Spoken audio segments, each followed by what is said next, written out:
ஆன்மீக நண்பர்கள் அனைவருக்கும் அன்பு கலந்த வணக்கங்கள். இன்றைக்கு நாங்கள் ஆன்மீகம் சம்பந்தமான பதிவில் இயற்கையின் பேரதிசயம் சரவணன்பட்டி சிரவணமாபுரீஸ்வரரின் அபூர்வ லிங்க திருமேனி ஆன்மீக அற்புதங்களை தான் நாம் இன்றைக்கு பார்க்க போகிறோம். என்னென்னு சொல்லி பார்த்தீங்கன்னா, நமது கொங்கு மண்டலத்தில் எத்தனையோ பழமையான சிவத்தலங்கள் இருந்தாலும் கோயம்புத்தூரில் சரவணம்பட்டியில் வீற்றிருக்கக்கூடிய அருள்மிகு சிரவணமாபுரீஸ்வரர் திருக்கோயிலில் ஒரு மிக சிறந்த அதிசயத்தை தன்னுள்ள கொண்டுள்ளது. இந்த தலத்தின் நாயகன், அதாவது சீற்ற வடிவில் அமைந்துள்ள ஒரு சுயம்பு லிங்கம் தான். ஆமாங்க, மனித கரங்களால் செதுக்கப்படாத இயற்கையாகவே தோன்றிய இந்த லிங்க திருமேனி தான் பார்க்கிறவங்களை மெய் சிலிக்க வைக்கிறது. என்னென்னு சொல்லி பார்த்தீங்கன்னா, இங்குள்ள மூலவர் சுமார் 4 அடி உயரம் கொண்டவர்.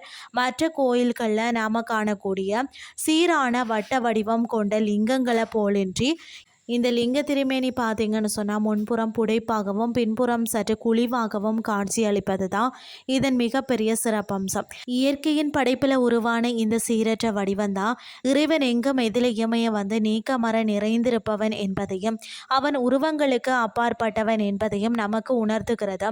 கருவறையில் ருத்ராட்ச பந்தலின் கீழ் வீற்றிருக்கக்கூடிய இந்த ஈசனை காண கண்கொடி வேண்டும்னு தான் சொல்லணும்.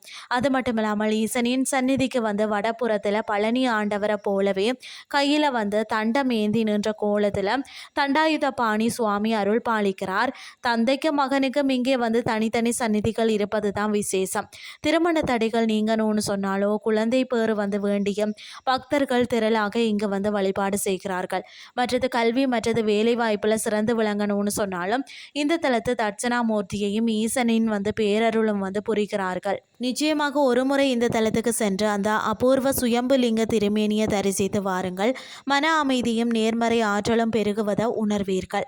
இன்றைய ஆன்மீகம் சார்ந்த பதிவு உங்களுக்கு பிரயோசனமாக அமைஞ்சிருக்கும்னு சொல்லி நானும் நம்புகிறேன்.